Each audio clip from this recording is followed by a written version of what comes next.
নতুন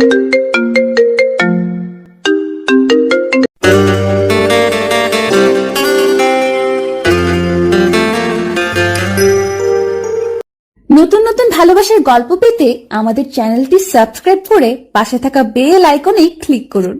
ধন্যবাদ। ঠিক কাজ করেছো। তুমিও কি আমায় ভালোবাসো? বিশ্বাস করো, তোমায় আমি রানী করে রাখবো, টাকার উপরে শোয়ায় রাখবো। বাসি না, তবে বাসবো। চলো। তারপর সজীব আর মিঠু চলে গেল, আর আমি মাথা নিচু করে মাটিতে বসে আছি। হঠাৎ পিছন থেকে কে যেন আমার হাত ধরে দাঁড় করালো। উঠো। নিশ্চুপ। চলো ওখানে যে বসি। আচ্ছা, তুমি মাটিতে বসে কি করছিলে? অনেক অপমানিত হয়েছি, প্লিজ আর করো না। কি অপমান করলো? আর কি হয়েছে বলো তো? কেন, তুমি ছিলে না?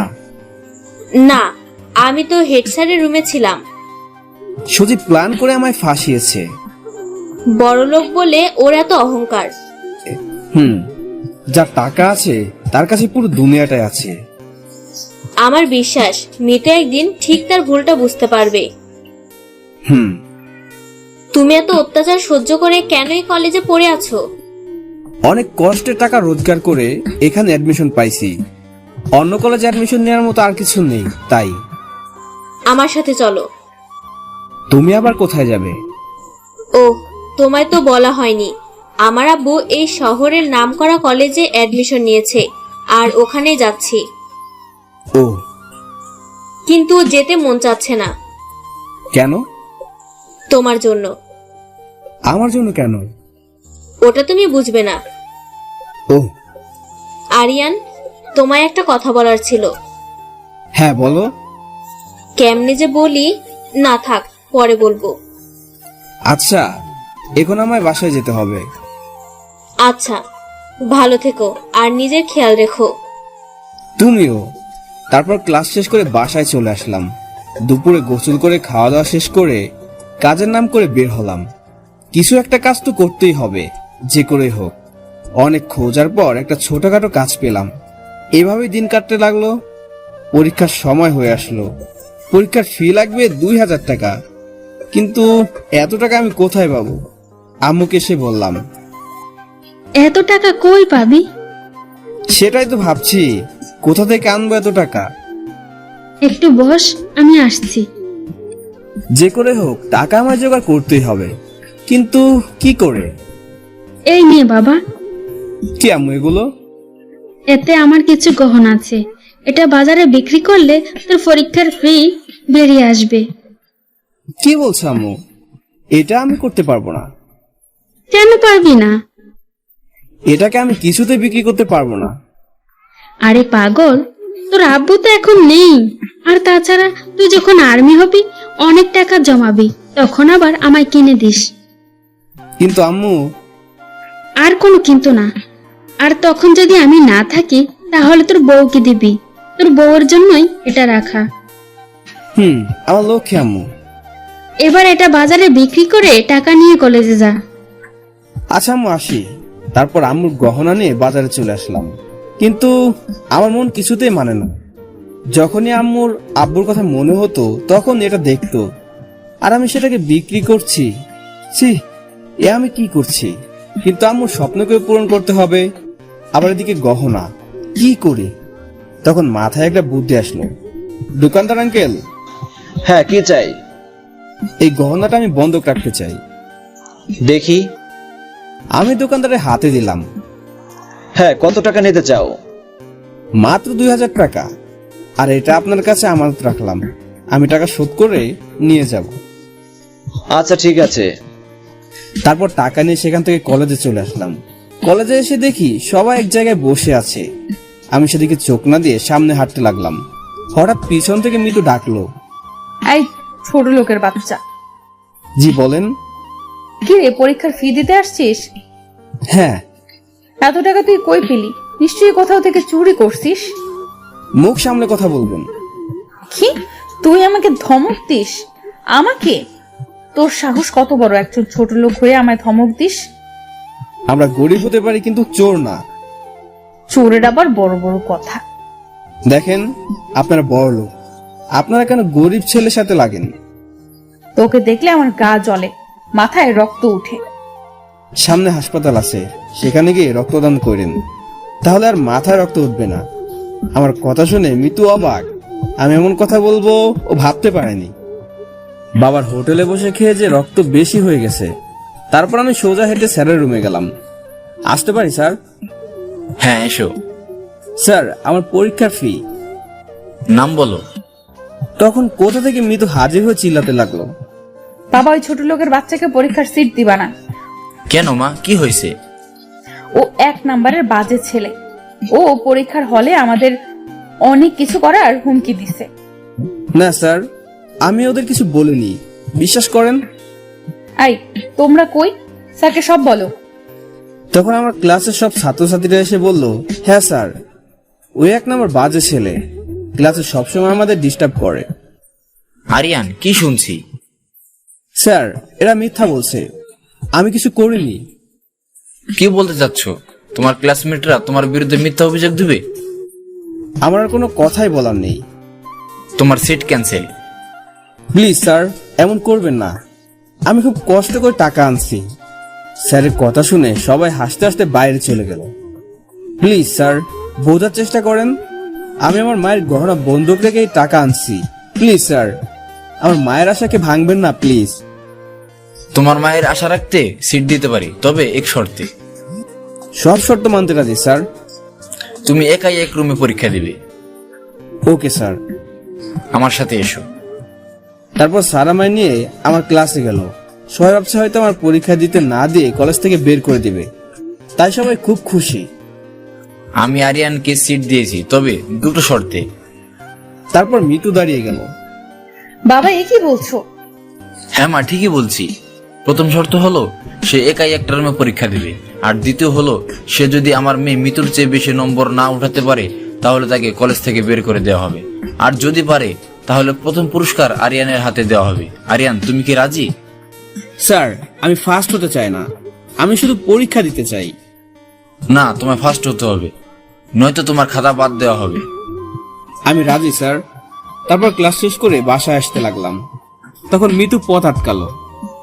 এই ছোট লোকের বাচ্চা, তোর তো সাহসের প্রশংসা করতে হচ্ছে। তুই তো আমার বিরুদ্ধে চ্যালেঞ্জ নিয়েছিস। এটা আমার মায়ের আশা, এটা আমার ছোটবেলার স্বপ্ন, এটা আমার লাইফ, এসবের সাথে যুক্ত, তাই চ্যালেঞ্জ আমি নিয়েছি। আরে, আমি তো না পড়েই ফার্স্ট হয়ে যাব। যার কাজ যেমন সে ফল তেমন পাবে। আমিও দেখবো তুই কেমনে ফার্স্ট হোস। আমি তো ইনশাল্লাহ ফার্স্ট হব, কারণ আমার মায়ের দোয়া আছে আমার সাথে। দেখাই যাক। তারপর বাসায় চলে আসলাম। আম্মু, বল। আম্মু আজ কলেজে। আমি জানি তুই পারবি। ওই অহংকারী মেয়ের অহংকার মাটির সাথে মিশিয়ে দিবি। হ্যাঁ আম্মু, দোয়া করো। আমার দোয়া তোর সাথে সব সময় থাকবে। চলো খেতে দাও তো। যা, হাত মুখ ধুয়ে গোসল করে আয়। ওকে। তারপর গোসল করে খেতে বসলাম। খাওয়া দাওয়া করে কাজে চলে গেলাম। কাজ শেষে সোজা বাসায় এলাম, কারণ সামনে পরীক্ষা, মন দিয়ে পড়তে হবে। বাসায় এসে হাত মুখ ধুয়ে পড়তে বসলাম। এভাবে দেখতে দেখতে বেশ কয়েকদিন কেটে গেল। পরীক্ষার সময়ও কাছে আসলো। কাল থেকে পরীক্ষা, আর আজ আমি পড়তেছি। বাবা আরিয়ান, বলো আম্মু। একটু খেয়ে যা। পরে খাচ্ছি। আমার ঘুম পাচ্ছে, খেয়ে নে তো। তুমি এখানে রেখে দাও, আমি পরে খেয়ে নিব। খেয়ে নিবি কিন্তু। ঠিক আছে। তারপর আবার মন দিয়ে পড়তে লাগলাম। পড়ার চিন্তায় খাবার কথা ভুলে গেছি। পড়তে পড়তে রাত 2টা বেজে গেল। তখনই হঠাৎ করে বিদ্যুৎ চলে গেল। মোবাইলেও বেশি চার্জ নাই, সেজন্য মোমবাতি খুঁজতে লাগলাম, কিন্তু একটাও পেলাম না। কালকে আমার পরীক্ষা, এখনো অনেক কিছু পড়তে বাকি আছে। এ সময় বাইরে গেলে হয়তো দোকান খোলা থাকবে। হ্যাঁ, রহিম চাচার দোকান সারা রাত খোলা থাকে। মোবাইলের আলো জ্বালিয়ে বেরিয়ে পড়লাম। রাস্তায় হাঁটতেছি আর মনে মনে পড়াগুলো রিভাইজ করতেছি। এমন সময় পিছন থেকে আমার মাথায় সজোরে কে যেন আঘাত করলো। আঘাতটা বেশ জোরে ছিল, সেজন্য আমার মাথাটা চক্কর দিয়ে উঠলো। আমি মাথা ধরে বসে পড়লাম, আর চোখটাও কেমন যেন ঘোলা ঘোলা দেখাচ্ছে। আবার পেছন থেকে বাড়ি মারলো। এবার আমি মাটিতে পড়ে গেলাম। আমি আবার কষ্ট করে দাঁড়ালাম আর বললাম, কে আপনারা, আর এইভাবে আমায় মারছেন কেন? কেউ কোনো কথা বললো না। আবার মাথায় বাড়ি। তারপর আচ্ছা মতো ওরা আমায় কেলিয়ে চলে গেল। আমি অজ্ঞান হয়ে পড়ে রইলাম। গান ফেরার পর দেখি আমি হাসপাতালে। এ কি, আমার এখন অনেকগুলো পড়তে বাকি আছে, পড়তে হবে। আমি উঠতে চাইলাম কিন্তু মাথাটা ঝিমঝিম করছে। আরে কি করছিস? দোস্ত তুই এখানে, আর আমার এখানে কে আনলো? আমি অফিস থেকে বাসায় যাচ্ছিলাম, তখন দেখি রাস্তার পাশে কে যেন পড়ে আছে। আমি ভালো করে দেখলাম তো দেখলাম তুই। ও, তার মানে তুই আনছিস? কিন্তু তোকে মারলোটা কে? জানি না, তবে আমি যখন প্রায় অজ্ঞান হওয়া অবস্থা, তখন তারা ফোনে ম্যাডামের সাথে কথা বলছিল। তার মানে মেয়ে, তোর মেয়ে শত্রু? আরে ওটা অন্য কোনো কেস না, এটা কলেজের কেস। মানে? মানে হলো, আমার মেয়ের শত্রু বলতে একটাই, আর সেটা হলো মিতু। কিন্তু ও তোকে কেন মারতে চাইবে? কালকে আমাদের পরীক্ষা, আর মিতুর সাথে আমার একটা চ্যালেঞ্জ আছে। সব বললাম। তার মানে মিতু চায় না যে তুই পরীক্ষা দিস? আর এই জন্য পরীক্ষার রাতে আক্রমণ করিয়েছে। এই মেয়ে আস্তে আস্তে বেড়েই চলেছে। বড় লোক হলে যা হয়। আজ থেকে তুই আমার সাথে থাকবি। পাগল নাকি? আম্মু একাই বাসাতে থাকতে পারে নাকি? তাহলে কি করতে চাচ্ছিস? কিচ্ছু না, কিন্তু আমার মাথায় প্রচুর ব্যথা করে। মাথায় বেশি আঘাত লেগেছে? রনি রনি, আমার মাথা, আও। আরিয়ান, তুই ঠিক আছিস তো? বন্ধু, আমার খুব কষ্ট হচ্ছে রে। Doctor, doctor. সাথে সাথে ডাক্তার এসে আমায় ঘুমের ইঞ্জেকশন দিল। তারপর আমি ঘুমিয়ে গেলাম। সকালে চোখ খুলে দেখি আম্মু রনি বসে আছে। আম্মু, বাবা কেমন আছিস? আরে আম্মু, আমি একদম ঠিক আছি। কাঁদছো কেন? তোর কিছু হলে আমি কেমনে থাকবো বাবা? আমার কিচ্ছু হবে না। দোস্ত থাক, আমার ডিউটির সময় হয়ে গেছে। আরে আজ তো আমার পরীক্ষা। ডাক্তার তোকে উঠতে বারণ করেছে। পরীক্ষা আমায় দিতেই হবে। কিন্তু তোর শরীর?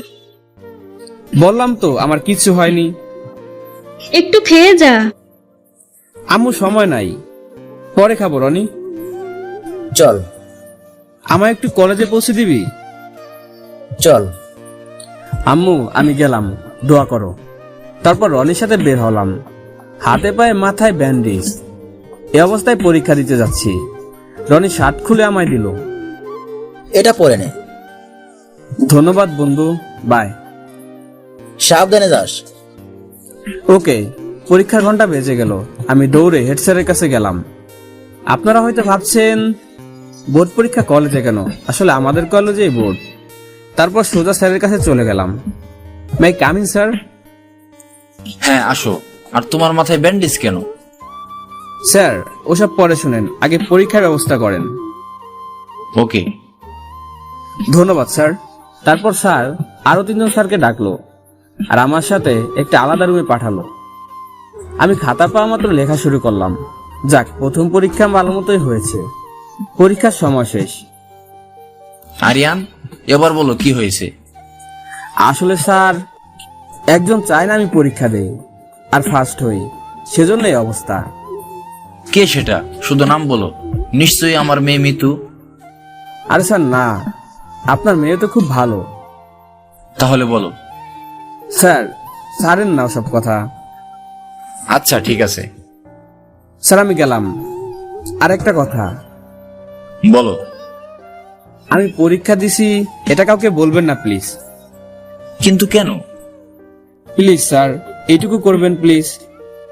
ওকে, নো প্রবলেম। স্যার কলেজে কি কেউ আছে? না, সবাই চলে গেছে। থাকেন স্যার, আমিও গেলাম। হুম।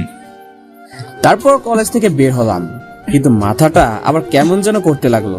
মনে হচ্ছে মাটি ঢেউ ঢেউ হয়ে গেছে, সেজন্য হাঁটতে সমস্যা হচ্ছে।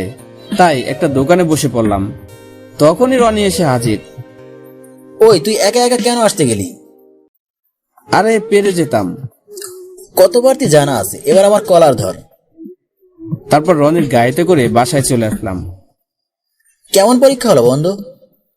আলহামদুলিল্লাহ ভালো। আরিয়ান চলে এসেছিস বাবা? হ্যাঁ আম্মু বলো। চল খাবার খেয়ে নে। রনি চল। আরে তোরা খা, আমি খেয়ে আসলাম। রনি। ওকে ওকে চল। তারপর তিনজন মিলে খাবার খেলাম। খাওয়া দাওয়া করে আমি শুয়ে পড়লাম। শরীরটা ভালো নেই, সেজন্য কাজে না যেয়ে ঘুমাতে গেলাম। আর এভাবে আমার পরীক্ষা শেষ হলো। কিন্তু কেউ জানে না যে আমি পরীক্ষা দিচ্ছি। শুধু মিতুর বাবা আর বাকি 3টা স্যার আজকে পরীক্ষার ফলাফল প্রকাশ করবে। আম্মু আজকে রেজাল্ট দিবে। বাবা। দোয়া করো আম্মু। মায়ের দোয়া সন্তানের সব থেকে কাছে থাকে। আমি গেলাম।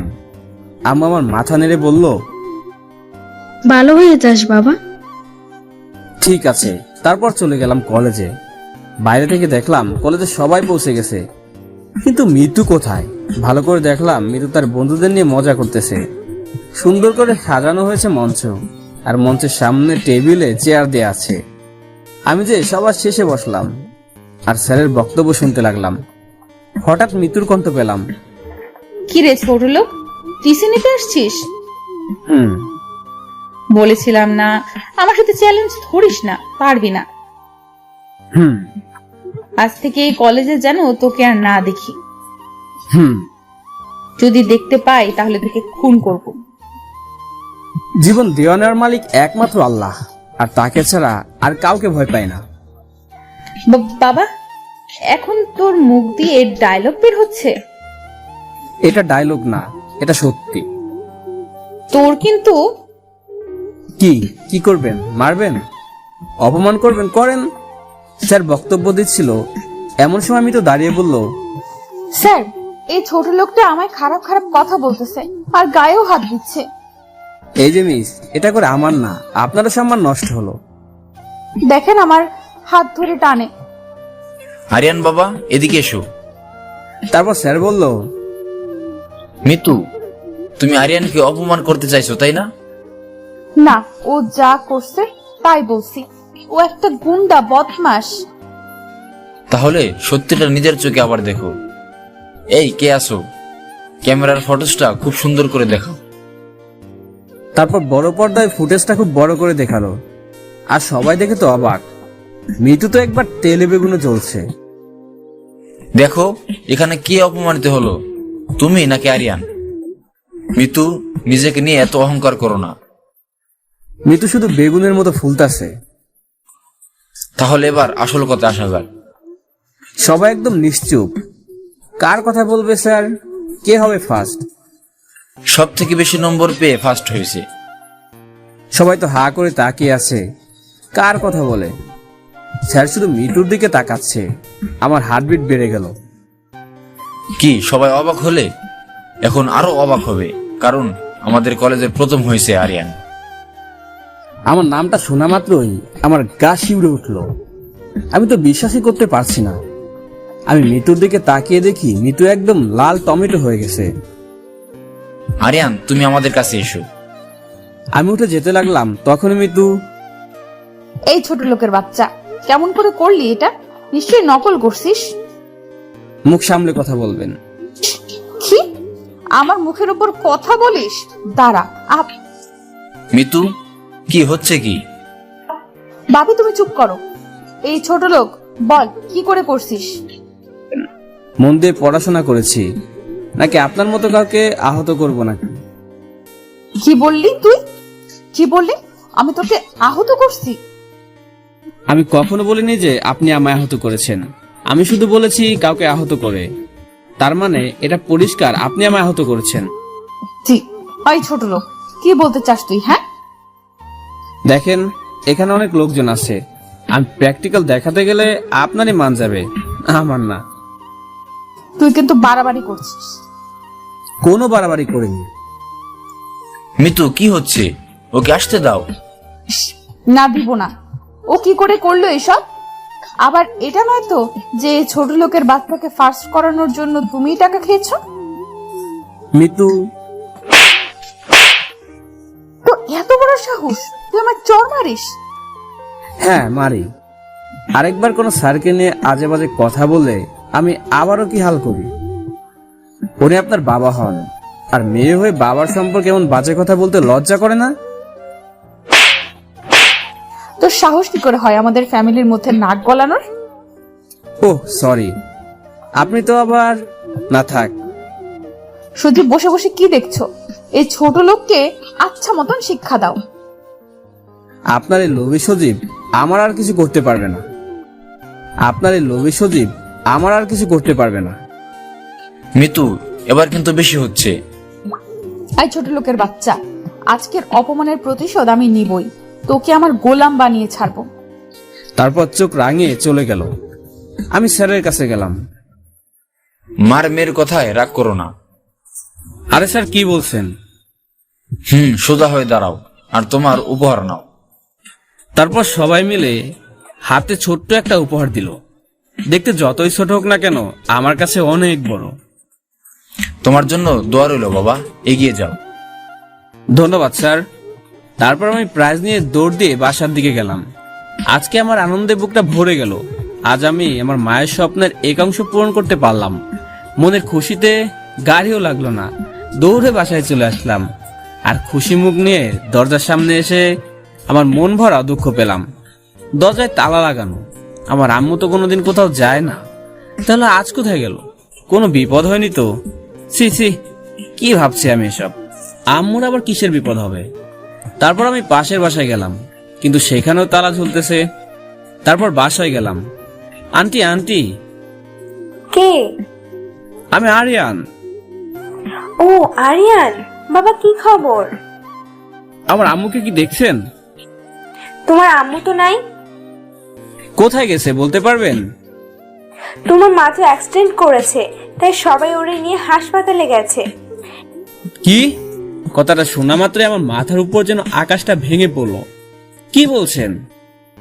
হ্যাঁ বাবা, তুমি তাড়াতাড়ি সরকারি হাসপাতালে চলে যাও। আমি আর দেরি করলাম না, সোজা দৌড় দিলাম হাসপাতালে। আমার পৃথিবী যেন অন্ধকার হয়ে আসছে। আমার আম্মুই আমার পৃথিবী। আম্মুকে ছাড়া আমি কেমনে বাঁচবো? এসব ভাবছি আর দৌড়াচ্ছি। দৌড়াতে দৌড়াতে হঠাৎ একটা গাড়ির সাথে ধাক্কা খেয়ে পড়লাম। মাথায় একটু আঘাত পেলাম। চোখ খুলে দেখি এটা রনি।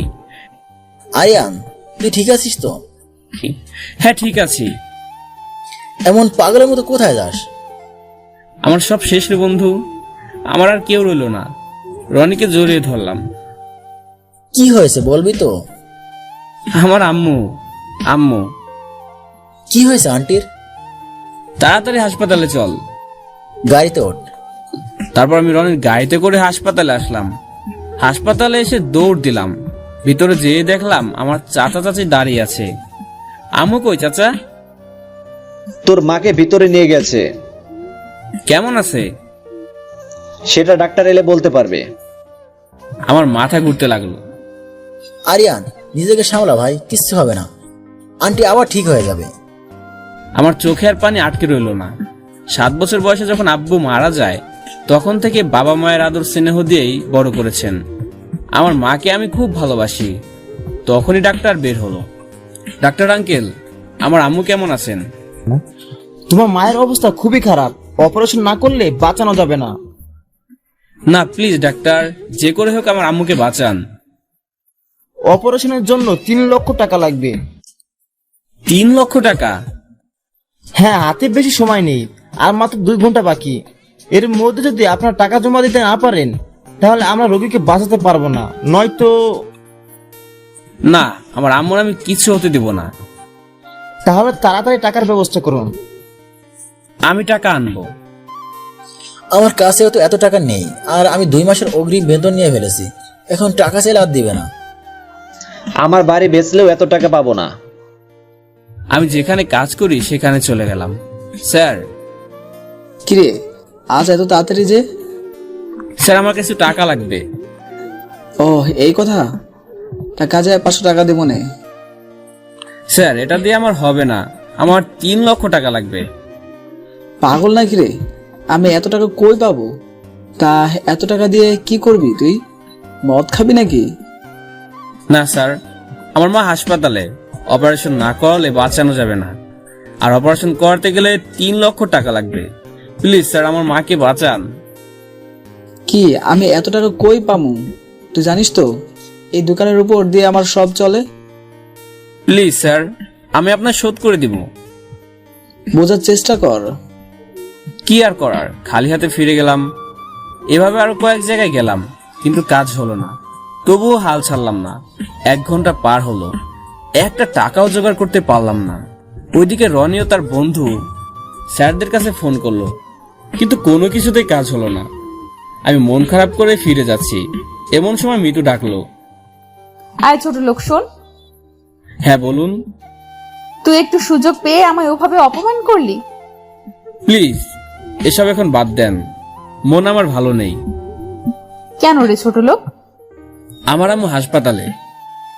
ও, আপনারা তো অনেক বড় লোক, অনেক টাকা আছে, শুধু 2 লক্ষ টাকা দিয়ে আমার আম্মুকে বাঁচান প্লিজ। ও, তুই ভাবলি কি করে যে আমি তোকে টাকা দিব?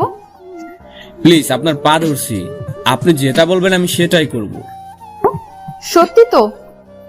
হুম। আমি তোকে 2 লক্ষ টাকা দিব, তার বদলে তুই আমার গোলাম হয়ে থাকবি 1 বছর। পারবো না। তখন রনি ফোন আসলো। বল। তুই কোথায়? টাকার ব্যবস্থা করতেছি। কিছু পেলি? না রে। দোস্ত জলদি কর, মাত্র 30 মিনিট বাকি। বলিস কি? হ্যাঁ ভাই, আর 20 মিনিট পার হলে আর ডাক্তার অপারেশন করবে না। তুই দ্বারা আমি দেখছি। ফোন কাটলাম, দেখি মিতু চলে যাচ্ছে। এই যে শুনেন। বল। আমি রাজি, তবে প্লিজ 10 মিনিটের মধ্যে টাকা পৌঁছে দেন। পৌঁছে যাবে। কোন হাসপাতালে আছে? সরকারি। ওকে, আমি বিকাশে দিয়ে দিচ্ছি। একটু তাড়াতাড়ি। হয়ে গেছে। একটু পর রনি ফোন করলো। বন্ধু, টাকা নাকি জমা হয়েছে, তুই করলি? হ্যাঁ, আম্মুর খেয়াল রাখিস। তুই কোথায়? আমি 1 বছরের জন্য বিক্রি হয়ে গেছি। মানে? পরে বলবো। ওকে। তারপর ফোন কেটে দিয়ে মিতুর হাতে ধরে বললাম, ধন্যবাদ মিতু। ছোট লোক, তোর সাহস কত আমার শরীরে হাত দিস? সরি মিতু। আমার নাম ধরে ডাকিস, আমার ম্যাডাম বলবি। ঠিক আছে ম্যাডাম। এবার চল আমার সাথে। কোথায়? ম্যাডামকে জিজ্ঞেস করার সাহস কি করে হয়? Sorry madam. চল গাড়ি ড্রাইভ করে আমায় শপিং মলে নিয়ে চল। Okay madam. তারপর গাড়ি চালিয়ে মিতুকে শপিং মলে নিয়ে আসলাম। মিতু নেমে যেতে লাগলো, আর আমি বসেই রইলাম। কি রে ছোট লোক, দামি গাড়িতে চড়ে কি নামতে মন চায় না? Okay madam. তারপর আমি মিতুর পেছন পেছনে ভিতরে গেলাম। বিশাল মল। মিতু একটা শার্টের দোকানে নিয়ে গেল, আর একটা শার্ট নিল। হাই, এদিকে আয়। জি বলেন ম্যাডাম। কাল থেকে এটা পরে তুই আসবি। আমি শার্টটা বের করে দেখি ড্রাইভার ড্রেস। তারপর সেখান থেকে মিতুকে নিয়ে তার বাসায় গেলাম। ম্যাডাম, আপনার বাসা আমি চিনি না। সোজা চল। ওকে। তারপর চলে এলাম। বাড়িটা বেশ বড়, অনেক সুন্দর। আমি গাড়ি থেকে নেমে মিতুকে নামিয়ে দিলাম। এখানে দাঁড়িয়ে থাকবি, কোথাও যাবি না। Okay madam. তারপর মিতু ভিতরে চলে গেল, আর আমি বাইরে দাঁড়িয়ে রইলাম। হঠাৎ আম্মুর কথা মনে হলো, তাই আমি রনির কাছে ফোন দিলাম। দোস্ত তুই কোথায়? তোকে বললাম না আমি 1 বছরের জন্য বিক্রি হয়ে গেছি। আন্টির জ্ঞান ফিরেছে। কেমন আছে আম্মু? ভালো, কিন্তু তোকে দেখতে চাচ্ছে। আমি যাব, কিন্তু দেরি হবে। তাড়াতাড়ি চলে আসিস। ওকে। তখনই মিতু এসে, এখানে কি তোকে ফোনে আলাপ করার জন্য ডাকা হয়েছে? Sorry madam. ছোট লোকের বাচ্চা, চল। কোথায় যাবেন ম্যাডাম? যেখানে আমার মন চায়। আজব ক্যারেক্টার। আমি তো নিয়ে যাব, তাহলে আমায় তো বলতে হবে। কি মায়াগো পাল্লায় পড়ছি যে সারাদিন মিতুকে নিয়ে ঘুরে বাসায় ফিরলাম। আম্মু তো হাসপাতালে আছে, সেজন্য হাসপাতালে গেলাম। আম্মু কেমন আছো? আলহামদুলিল্লাহ ভালো বাবা, তুই কেমন আছিস? আমিও আলহামদুলিল্লাহ ভালো। কোথায় গেছিলি? কাজে গিয়েছিলাম। আমার থেকে তোর কাজ বেশি ইম্পর্টেন্ট? আরে আম্মু কি বলছো এসব? তুই আমার ছেলে হয়েও আমি অসুস্থ হওয়ার একটু সময় আমার কাছে বললি না। আর রনি আমার ছেলে না হয়েও সব সময় আমার পাশে আছে। আর আম্মু আসলে হয়েছে, থাম, যা তুই কাজ কর গিয়ে।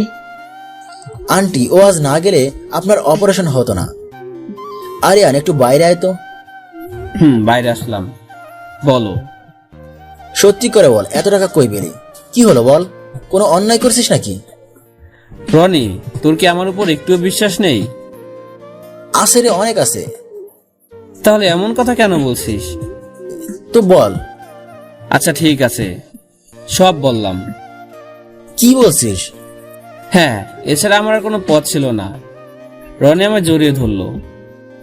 সরি দোস্ত, আমি তোকে কি ভেবেছিলাম। এটা জেনে রাখিস, তোর বন্ধু কোনোদিনও অন্যায় করেনি, আর কোনোদিনও করবেও না। তোর জন্য সুখবর আছে। কি সেটা? আর্মির সার্কুলার ছাড়ছে। সত্যি? সত্যি। কদিন ছাড়লো? কালকে ছাড়ছে। আমি তখনই ফোন বেজে উঠলো। হ্যালো। এই ছোট লোকের বাচ্চা, ওকে ম্যাডাম। কি বললো তোর ম্যাডাম? কালকে অফিসে যেতে হবে। ও, আমার ফর্ম পূরণ করা হলো না। তুই থাকবি না তো কি হয়েছে, আমি তো আছি। ধন্যবাদ রে। অনেক রাত হলো, শুয়ে পড়, আমাকে একটু অফিসে যেতে হবে। ওকে। তারপর আমি আম্মুর বেডের নিচে মাথা দিয়ে ঘুমিয়ে গেলাম। সকালে নার্সের ডাকে ঘুম ছুটলো। উঠে ফ্রেশ হয়ে বাজার থেকে কিছু এনে আম্মুকে খাওয়ালাম। আম্মু, তুমি থাকো, আমায় কাজে যেতে হবে। কি কাজ বাবা? ড্রাইভার। দেখে শুনে গাড়ি চালাবি। ঠিক আছে আম্মু। তারপর আমি মিতুর দেওয়া ড্রেস পরে চলে গেলাম। এই ছোট লোকের বাচ্চা, এত দেরি হয় কেন? সরি ম্যাডাম, আর হবে না। চল। আমি মিতুর পিছনে পিছনে যেতে লাগলাম। মিতুর বাসার সামনের দরজায় গিয়ে, তোকে ভেতরে কে আসতে বলেছে? Sorry madam. ড্রাইভার ড্রাইভারের মতো থাকবি। Okay madam. তারপর মিতু ভিতরে গিয়ে তৈরি হয়ে আসলো। সোজা অফিসে চল। তারপর অফিসে চলে গেলাম। মিতু ভিতরে গেল। আমি গাড়ি পার্কিং করে গাড়ির উপর বসে থেকে গল্প লিখতেছি। তখন দেখলাম সজীব আসলো। আমার একটু খটকা লাগলো, সজীব মিতুর অফিসে কেন? হয়তোবা মিতুর সাথে দেখা করতে আসছে। এটা ভেবে মাথা ঘামালাম না, আবার গল্প লিখতে লাগলাম। অনেকক্ষণ পর মিতুর সাথে তার বাবা মানে আমার স্যার আসলো। আরে আরিয়ান, তুমি? জি স্যার। বাপি খুব অবাক হলে, তাই না? হ্যাঁ। আমি সেদিন বলেছিলাম এই ছোট লোককে আমি আমার গোলাম বানাবো, আর আমি আজ একে আমার ড্রাইভার বানিয়েছি। মিতু, এতটা অহংকার ভালো না। আরে স্যার, চলেন তো। হ্যাঁ চলো। তারপর মিতু আর স্যার গাড়িতে বসলো। আমি ড্রাইভ করতে লাগলাম। অর্ধেক রাস্তা আসার পর স্যারের ফোন বাজতে লাগলো। হ্যালো, কে? ওপাশে কথা শোনা যায় না। কি? ওপাশে কথা শোনা যায় না। কে আপনি, আর কি চান? ওপাশে কথা শোনা যায় না। Hello hello. বাপি কার ফোন ছিল? জানি না, অন্য নম্বর। কি বলছিল? আমাদের আজকে গোপন মিটিং এর বিষয়ে সব জানতে পারছে, আর বলল ও নাকি আমাদের ফকির করে ছাড়বে। নিশ্চয়ই এটা এই ছোট লোকের কাজ। মিতু, কি বলছো? এ কেন করবে? এদের মতো ফকিরের টাকার জন্য সবকিছু করতে পারে। দেখুন ম্যাডাম, আপনি অযথাই আমার উপর সন্দেহ করছেন। চুপ কর ছোট লোক। মিতু, যদি এ করেও থাকে তাহলে সে তো আর ভিতরে যায়নি, সে তো বাইরে ছিল। তাহলে আমার মিটিং এর কথা জানলো কি করে? বাপি, তুমি এই ছোট লোকের সাপোর্ট কেন করো? দেখো মা, সবাই মানুষ, বড় লোক বা গরিব কোনো পার্থক্য হয় না। তুমি সব সময় এই ছোট লোকের সাপোর্ট করো। একদিন ঠিকই বুঝবি তুই কত বড় জিনিসকে অবহেলা করছিস। তুমি কি বলতে চাচ্ছ, আমি অবুঝ? না, সেটা না।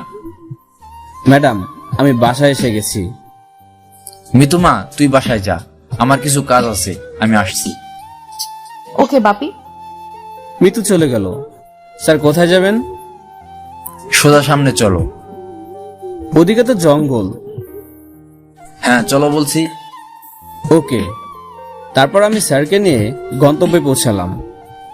শোনো, অনেকদিন আগে থেকে আমাদের কোম্পানির উপর কারো নজর পড়ছে। ও, আমাদের কোম্পানি নাম্বার 1-এ আছে, তাই সকলের নজর। কিন্তু কোম্পানির জন্য আমার চিন্তা নেই। চিন্তা হলো আমার মা মরা মেয়েকে নিয়ে। কেন? কারণ তারা দুটার উপরেই নজর। হঠাৎ পাতা নাড়ার আওয়াজ পেলাম। আমি ভালো করে খেয়াল করলাম, হ্যাঁ, আবার আওয়াজ পেলাম। আরিয়ান, কি হলো? চুপ করেন স্যার, গাড়িতে গিয়ে বসেন। কিন্তু কেন? স্যার, এখানে বিপদ, তাড়াতাড়ি গাড়িতে উঠে বসেন। ওকে। তখনই চারপাশ থেকে অনেক লোক বের হলো, সবার মুখে মুখোশ আর হাতে হাতিয়ার। আমি লড়াই করতে গেলে স্যারের ক্ষতি হতে পারে, সেজন্য গাড়িতে বসেই দিলাম টান। আমার পিছনে পেছনে ওরাও 4টা গাড়ি নিয়ে এলো, টানের উপর টান। না, এভাবে এদের পিছু ছাড়ানো যাবে না। আমি পকেট থেকে মোবাইল বের করে রনের কাছে ফোন দিলাম, লাউড স্পিকার দিয়ে সিটে রেখে দিলাম। হ্যাঁ দোস্ত, বল। কই আসিস? 4 মাথার মোড়ে। তুই জঙ্গলের রাস্তা ধরে চলে আয়। কিন্তু কেন? আমি বিপদে পড়ছি, তাড়াতাড়ি আয়। ওকে। ফোন কেটে দিলাম। কে এটা? আমার বন্ধু। এ সময় তোমার বন্ধু কি করবে? আমার বন্ধু পুলিশ অফিসার। ওহ। আসতেই কৃষ্ণের গুন্ডারা এগিয়ে আসতে লাগলো, আর সামনে আমার পেয়ারা বন্ধু হাজির। আমি গাড়ি ব্রেক করলাম। কি হয়েছে? ওরা আমাদের আক্রমণ করছে। পুলিশকে দেখে ওরা গাড়ির পিছনে ঘুরে নিল আর চলেও গেল। ধন্যবাদ বন্ধু। ওরা কারা? আর তোর উপর কেন আক্রমণ করছে? আমার উপর না, স্যারের উপর আক্রমণ করছে। কিন্তু ওরা কারা? স্যারের দুশ্মন। ওহ, আচ্ছা থাক, আমি স্যারকে বাসায় নিয়ে যাই। ওকে, যা। তারপর আমি স্যারকে নিয়ে মৃত্যুর বাসায় চলে আসলাম। আরিয়ান, তুমি আমার সাথে উপরে আসো। না স্যার, ম্যাডাম দেখলে বকবে। আরিয়ান, তুমি আমার সাথে উপরে আসো। Okay sir. আমি ভিতরে চলে গেলাম, তখনই রাক্ষসীটা হাজির। এই ছোট লোকের বাচ্চা, তোর কত বড় সাহস আমার বাসার ভেতরে ঢুকিস? আসলে ম্যাডাম, সামান্য একটা ড্রাইভার হয়ে তুই বাসার ভেতরে চলে এলি? মিতু, ওকে আমি আসতে বলছি। কেন বাপি, এসব ফকির ঘরের ছেলেদের কেন এখানে আসতে বললে? যদি কোনো ভাইরাস পার হয়ে যায় তাহলে? চুপ করো, আমার কাজের জন্য ওকে ডেকেছি। কিন্তু বাপি, যেখানে যাচ্ছ যাও। ওকে ছোট লোক, তোকে পরে দেখে নেব। আরিয়ান, চলে এসো, কাম ফাস্ট। তারপর স্যার আমায় নিয়ে ছাদে গেল। স্যার, আমার এখানে কেন আনলেন? তুমি আমার দজ্জাল মেয়ের ড্রাইভার কেমনে হলে? আমার আম্মু। হয়ে যখন গেছো তখন কি আর করার। আচ্ছা স্যার, ওরা কারা? আপনার কেন মারতে চায়? ওরা কারা সেটা আমিও জানি না। মানে? হ্যাঁ, আগে শুধু ধমকি দিত, আর এখন ধমকির সাথে সাথে আক্রমণ। তার মানে আজই প্রথম আক্রমণ? কিন্তু একটা কথা বুঝতে পারতেছি না। কি কথা স্যার? অন্য গুন্ডারা আমায় হুমকি দিত, সাথে আমার মেয়েকে নেওয়ার কথাও বলতো, কিন্তু এ তো আলাদা। অন্য গুন্ডা মানে? আপনাদের আরো আক্রমণ হয়েছে? হ্যাঁ, এর আগে একজন মিতুকে মারার হুমকি দিত। আমি যদি 3 লক্ষ টাকা ওকে না দেই তাহলে ও আমার মেয়েকে মেরে দিবে। আমার কাছে মেয়ের থেকে বড় কিছু না, সেজন্য টাকা দিয়ে তাকে বিদায় করছি। তার মানে এখনকার ব্যাকমেলার আপনার মেয়েকে পটিয়ে? আমার সন্দেহ হলো, এটা সজীব না তো? কি হলো, কি ভাবছো? কিছু না স্যার, আপনি চুপ করে থাকবেন, কথা বলবেন না। কিন্তু কেন? এখনই বুঝতে পারবেন। আমি সজীবের কাছে ফোন দিলাম। হ্যালো। কিরে ছোট লোকের বাচ্চা, কেমন আছেন আপনি? কি ব্যাপার বলতো? আমি আপনি তো একই, মানে একজনের কাছ থেকেই তো প্রতিশোধ নিতে চাই। এই ছোট লোকের বাচ্চা, কি বলবি সোজা সাপটা বল। আরে বস, আপনি যার সাথে সম্পত্তি হাতানোর জন্য অভিনয় করছেন তার সাথে আমারও শত্রুতা। তো কি বলতে চাস? আমরা দুজন এক হয়ে যদি তাকে শেষ করে দেই? আমার কারোর প্রয়োজন নেই, আমি একাই যথেষ্ট। আরে বস, আপনি একা কি করবেন? আজকেই ওকে উপরে পাঠিয়ে দেব, আর ওর বাবার কাছে অভিনয় করে জামাই হব। হা হা হা। কি বলছেন বস? একদম ঝাক্কাস আইডিয়া। হুম, কিন্তু বস, এখানে সে মানে আমাদের শত্রু কোথায়? 4 রাস্তার পাশে দাঁড়িয়ে আছে। ওর ছাদের উপর থেকে আমার লোক তাকে টার্গেট করে আছে। কিন্তু বস, আজই কেন মারবেন? কারণ আজ না মারলে আরো 3 মাস অপেক্ষা করতে হবে। কেন বস? কারণ 3 মাসের জন্য আমি দিল্লি যাচ্ছি। ও হুম আচ্ছা, বাই বস। হুম ফোন কাটলাম। আরিয়ান, তুমি কার সাথে কথা বললে আর কাকে মারার প্ল্যান করছো? সব পরে বলবো স্যার, তেমন কিছু না। তবে কি তুমি ছদ্মবেশী গুন্ডা? এতদিন আমি জানতাম তুমি খুব ভালো ছিলে, কিন্তু তুমি যে মানুষ খুন করতে পারো সেটা আজ জানলাম।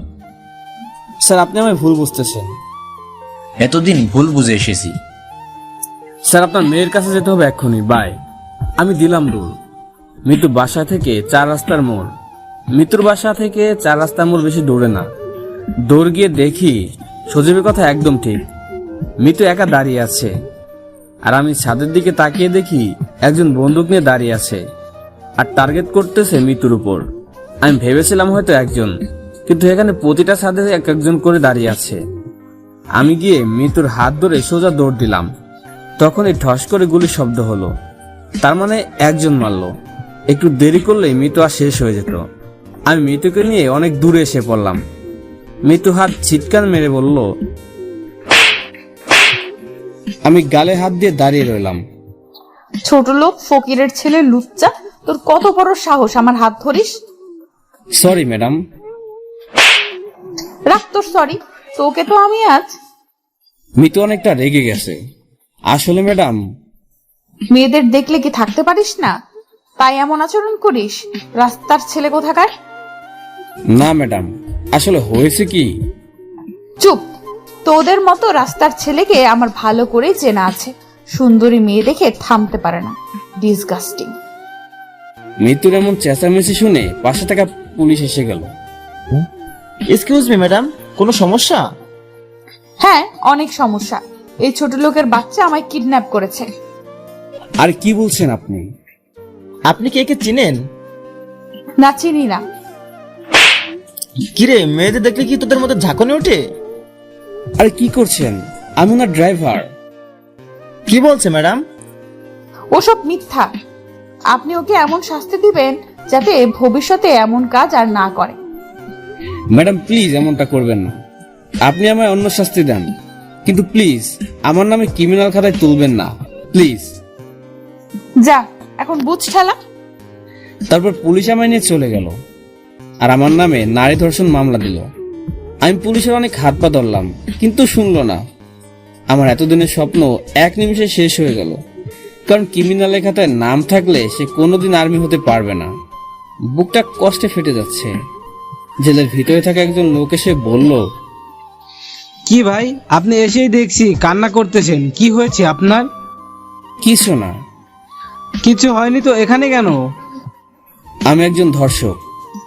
কি? আপনার দেখে তো মনে হচ্ছে না। কি হয়েছে বলেন তো? প্রেমিকার সাথে ডেটিং এ যে ধরা পড়েছেন?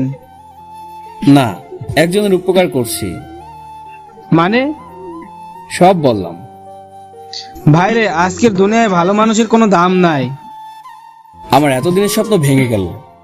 আম্মুর ইচ্ছে পূরণ করতে পারলাম না।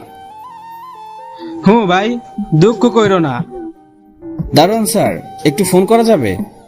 পাশে থাকা দারোয়ানকে বললাম। এই নাও ফোন। ধন্যবাদ স্যার। ফোন দিয়ে আমি রনির কাছে ফোন দিলাম। হ্যালো, কে বলছেন? রনি, আমি আরিয়ান। হ্যাঁ, তুই কোথায়? বন্ধু, আমার স্বপ্ন শেষ, আমার এতদিনের পরিশ্রম শেষ। কি বলছিস? কি হয়েছে তোর? আর কান্না করছিস কেন? দোষ, নারী ধর্ষণের মামলায় আমি আসামি। কি? হ্যাঁ বন্ধু, আম্মুকে বলিস। আম্মুর ইচ্ছা আমি পূরণ করতে পারলাম না। তুই এটা কি বলিস? আমার বিশ্বাসই হয় না। কি হয়েছে বলতো? আচ্ছা, তুই কোন থানায় আছিস বল? থানার নাম বললাম, আর একটু পরে রনি এসে গেল। Officer, officer. স্যার, আপনি? হ্যাঁ, তুমি কাকে অ্যারেস্ট করছো জানো? স্যার ও একজন ধর্ষক। প্রমাণ কি? স্যার প্রমাণ তো নেই। প্রমাণ ছাড়া একজনের নামে এত বড় কেস কি করে দাও? একটা মেয়ে বলছিল ওকে নাকি এ কিডন্যাপ করেছিল আর ধর্ষণ করার চেষ্টাও করেছে। হাবিলদার, ইয়েস স্যার। তোমাদের স্যারের নামে কমপ্লেন লেখো, ও একজনকে খুন করেছে। কি বলছেন স্যার? আমি কখন খুন করলাম? কেন, আমি তো বলছি। আর এই জন্য আপনাকেও জেল খাটতে হবে। কেন? বিনা সাক্ষী প্রমাণে একজন মেয়ের কথায় তুমি আরিয়ানকে যেমন করে অ্যারেস্ট করছো, ঠিক তেমনি বিনা সাক্ষী প্রমাণে আমার কথা এখন তোমাকেও অ্যারেস্ট করা হবে। Sorry sir. আপনি একজন পুলিশ হয়েও এই ভুলটা করতে পারলেন। আপনি জানেন না সাক্ষী প্রমাণ ছাড়া কাউকে কোনো কেস দিতে নেই। সরি স্যার, ভুল হয়ে গেছে। এই কি আছিস, ওকে ছেড়ে দে। আপনার এই ভুলের জন্য ওর জীবনটা নষ্ট হয়ে গেল। জানেন উনি কে? না স্যার। উনি হলেন হবু আর্মি। আচ্ছা, আপনাদের এখান থেকে কি ক্রিমিনালের লিস্ট আর্মিতে জমা দেওয়া হয়ে গেছে? জি স্যার, একটু আগেই দিলাম। তাতে কি আরিয়ানের নাম আছে? হ্যাঁ আছে।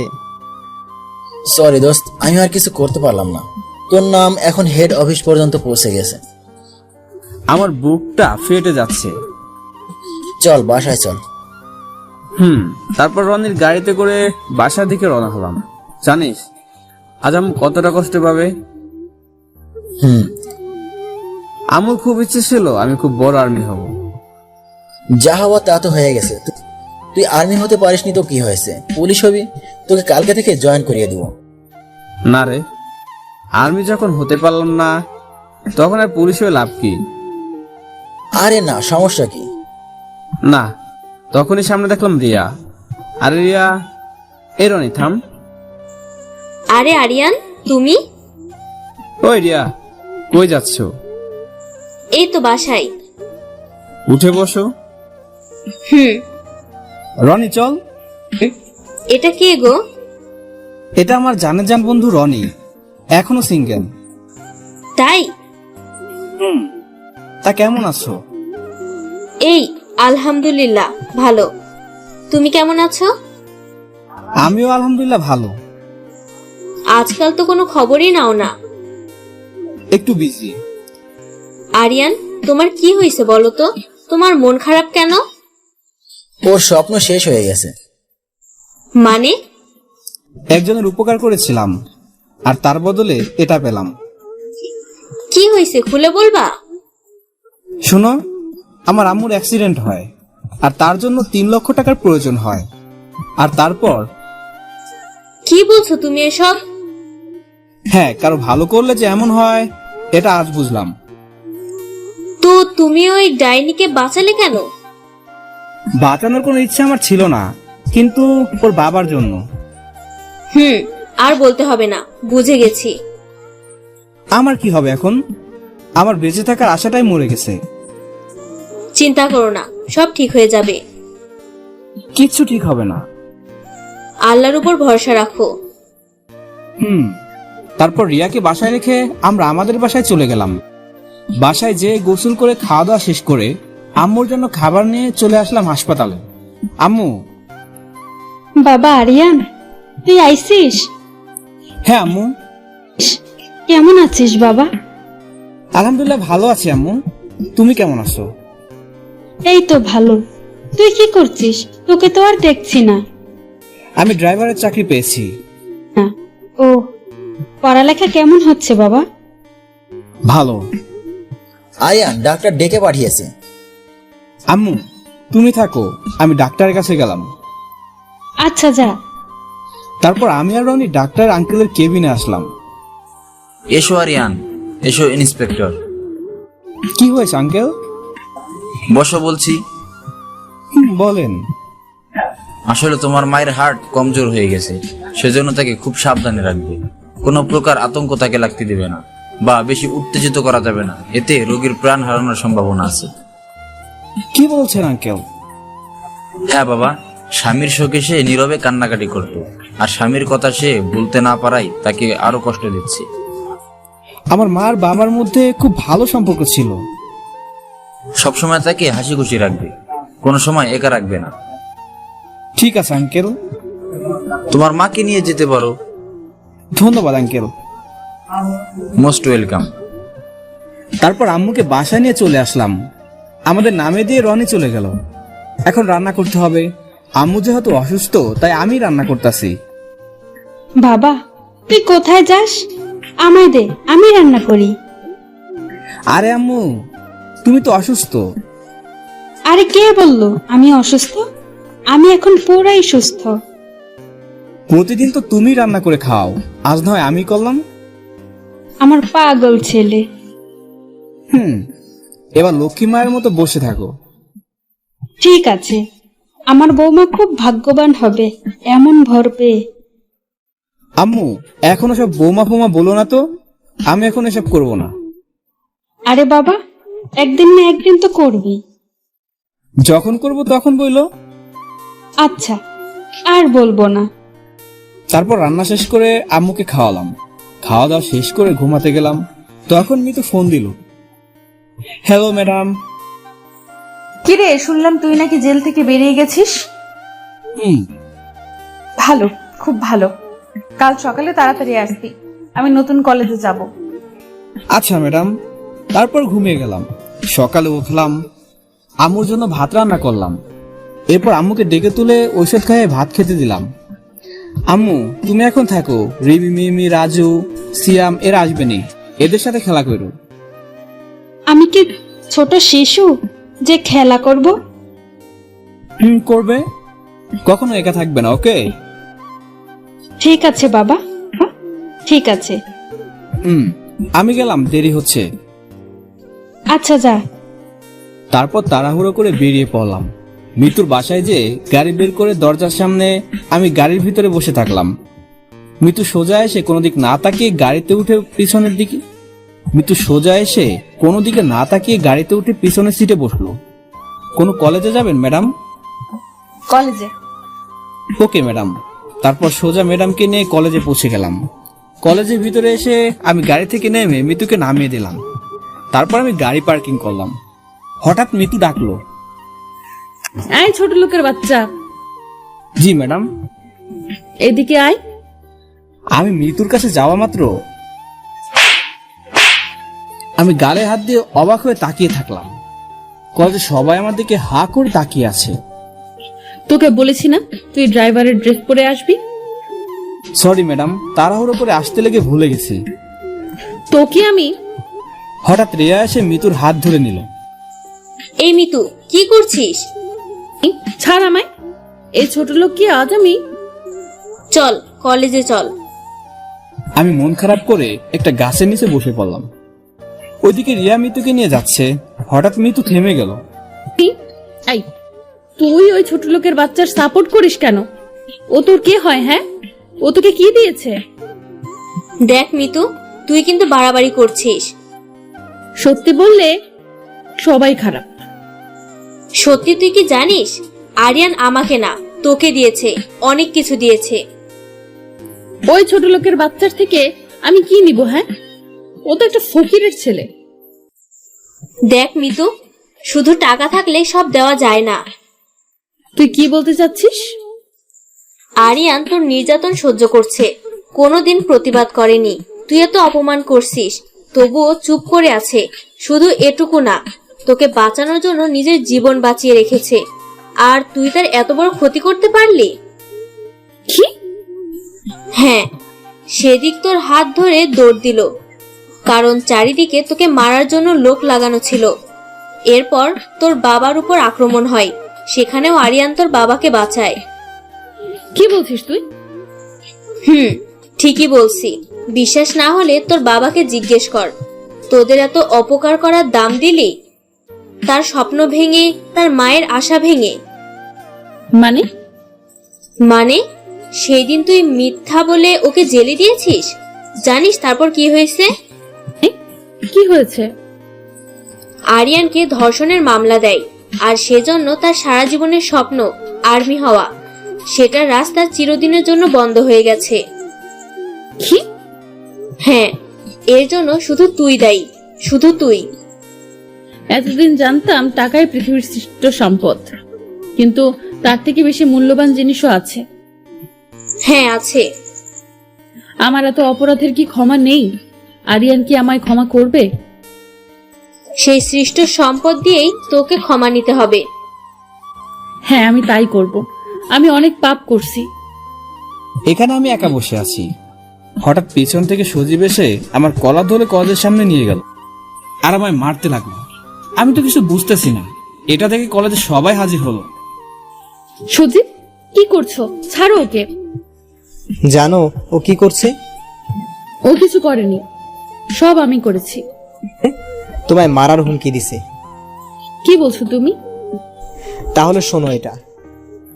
আমি সেদিন মিতুকে বাঁচানোর জন্য সজীবের সাথে কথা বলছিলাম, সেটা রেকর্ড চালু করলো, কিন্তু শুধু আমার কথাগুলো সজীবের কথাগুলো কেটে নিছে। চলেন শোনা যাক।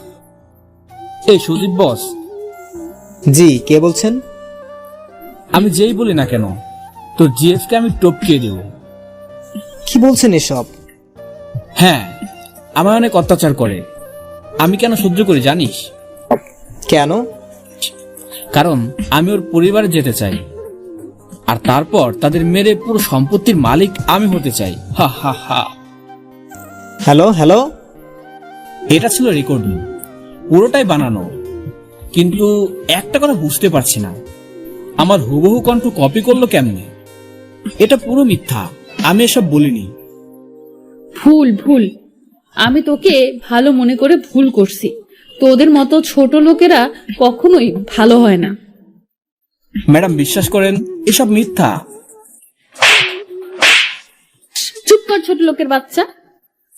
আমার কথা বিশ্বাস করেন। দেখলে মিতু, তুমি কত বড় ভুল করতে যাচ্ছিলে। ধন্যবাদ সজীব, আজ তুমি আমায় অনেক বড় বিপদ থেকে বাঁচালে। অনেক সহ্য করেছি। আর না সজীব, পুলিশকে ফোন করো। ফোন করার কোনো প্রয়োজন নেই, পুলিশ এসে গেছে, সাথে আর্মিও আছে।